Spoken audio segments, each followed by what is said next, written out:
আসসালামু আলাইকুম ভিউয়ার, স্বাগত একটা নতুন ভিডিওতে। আমি তামিম রাজ আছি আপনাদের সঙ্গে।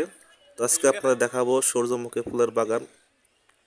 তো আপনারা ভিডিও শেষ পর্যন্ত দেখবেন, জানতে পারবেন কোথায় কীভাবে যাবেন।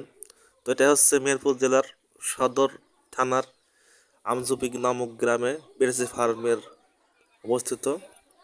তো এখানে প্রতিবারই সূর্যমুখী ফুলের চাষ করা হয়। বলতে পারেন এক মানে সুন্দর পরিবেশে মনোরম পরিবেশে এক বিশাল বড় ফুলের বাগান। তো এখানে পর্যটকের অভাব নাই।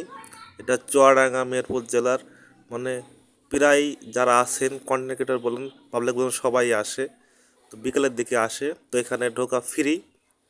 আর এখানে গাড়ি রেখে আপনারা নিশ্চিন্তা নির্ভাবনায় এই ফুল বাগান ছবি তোলা, ভিডিও করা ইত্যাদি সবই করতে পারবেন। তবে হ্যাঁ, এর ভিতরে ঢোকা এবং ফুল ছিঁড়া নিষিদ্ধ। তো আপনারা যারা আসেনি তারা চলে আসেন মেহেরপুর আমজুপি সূর্যমুখী ফুলের বাগানে।